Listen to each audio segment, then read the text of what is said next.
sabi ko sa kanila, wag muna, ayusin muna. Kasi nga, delikado kung nagulungan ka. Ito, kung di na daw sakop yan to eh. Ito, di na sakop yan eh. Di na sakop. Araw-araw pong maging delikado ang paninirahan ni tatay dito sa kanyang pananatili sa lugar na ito. Araw-araw po ay maingat na ibinababa po dito ang mga panambak sa bangin. Oldies TV, serbisyo sa mga senior citizen at PWD. Please support. Let me walk upon the waters wherever you would call me. Maraming salamat po sa lahat ng mga nakapanood po, sa marami pa pong na-upload na po natin dito po sa kalagayan ni tatay na isa pong senior citizen at naninirahan po dito sa bangin.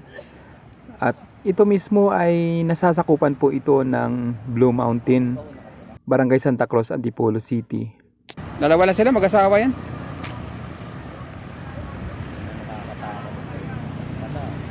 Sila kasi nagtatanim dito sa ano, naglilinis gano'n, si tatay, mag-asawa. Kaso nga, yung pag may gumulong nga ng bato, delikado kasi yan. Anoy! Anoy! Pagi! Woo! Asan sila? Andun oh. Andiyan pa rin? Oo, ayun. Tay! Hindi, baka kasi hindi naman natin ayun. Naku, Nay, lumayo po kayo dyan. Tay! Hindi ba nila naiintindihan ng sitwasyon? Bakit? May kukunin lang yan. Sinabihan eh. Di, tsaka nasabihan ko rin talaga sila na kapag magdadam kami, kinakailangan ilikas nila yung sarili nila kaysa may madisgrasya. Kasi ano yan, it's a matter of life and death eh. Pa dun eh. Ayun oh, may kubo pa nakatira ano dun oh. Diba? Ayun, Nasabihan ko nga yan nung nakaraan eh, kasi may nagsorbi na dito. Sabi ko, tayo lipat na kayo, urong muna kayo. Galing sila sa kabila dati na isang area na yan. Binayaran na sila eh, kaso wala pa rin malipatan. Sabi ko dapat ayaw namin maging maraso masama sa kanila. Nagkataon lang na yun ang kalakaran kapag mapanganib ang sitwasyon, natural lilikas, di ba? Tama yun. At concern naman po ang isa sa mga namumuno dito.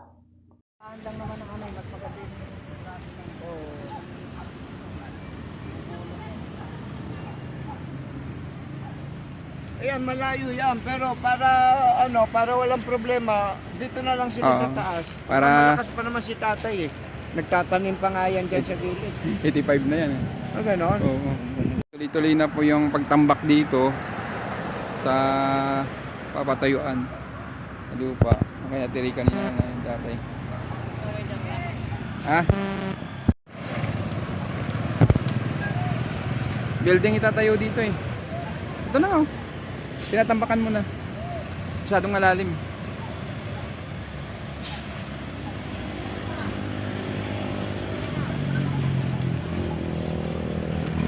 Hindi naman siguro abot ng mga May o July ganyan, magsisimula na yan dito.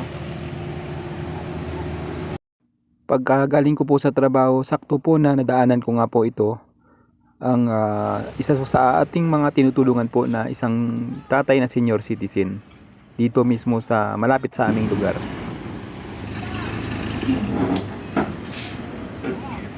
Hindi, mayaman lang yata mayari. Oo. Mayaman yan. Milyonaryo yan.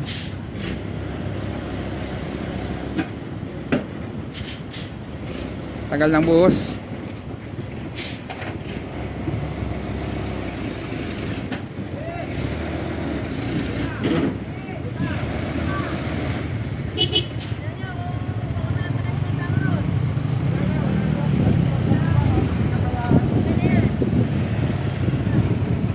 Dito na sila. Okay na!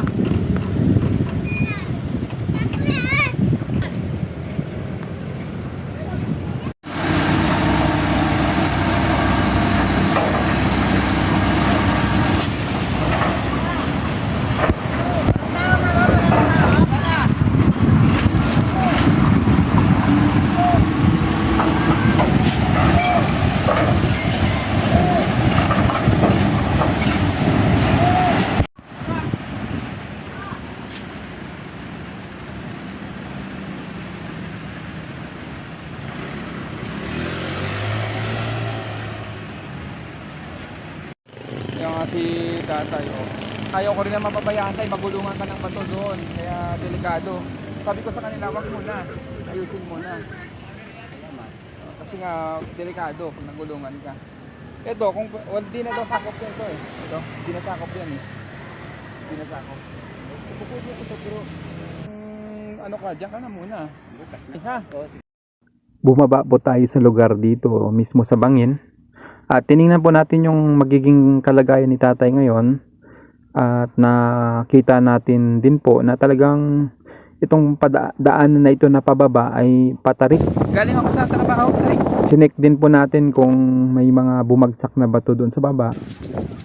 At si tatay nga po pala ay meron siyang bago na ating nakita na pinagawa po na isang bahay kubo mo na kanyang pansamantalang tirhan. Linis dito. Pagkagabi po na meron siyang matutulugan. Yung dati pong bahay kubo po niya na doon sa bandang baba na delikado po ay lilikas na po siya para lumipat dito. Nasa malalaking bato. Dito po siya mismo nakikitira. Tumirik po at naglagay ng isang barong-barong para pagdating ng gabi ay meron siyang matulugan. At ito pa rin po ay napakadelikado pero sinasuggest nga po natin na sana kung meron siyang pwedeng mapatayuan na hindi naman ganito po. Di rin po natin sigurado na baka meron pong mga ahas dito o kubra. Wag naman po sana. At talagang yan nga po si nanay ng kanyang misis po. Ayaw ni tatay talaga umalis dito. Kasi dami niyang tanim mo. Sabihin ko na sa inyo magkuha ka ng papaya. Andun na sila. Oo. Ang papaya.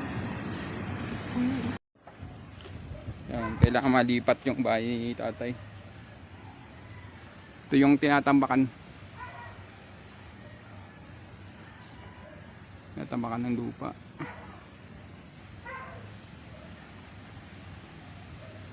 Tatayuan kasi ng building. Mga kaibigan, katulad nga po nito sa kalagayan ni tatay na isang senior citizen, ay atin po rin hinihiling na sa mayroon pong may mabubuting puso na malit man na halaga ay sana makatulong po tayo. Mabigyan po natin sila ng pinansyal na tulong para mapaayos po natin ang kanyang bahay kubo dito sa kanyang tinitirhan pansamantala. Sa mga gusto pong tumulong ay amin na pong pinasasalamatan para mapaayos po natin yung pansamantalang matirhan po ni tatay dahil kawawa rin po siya pagka umuulan ay maaari rin po siyang mabasa. Maraming salamat po.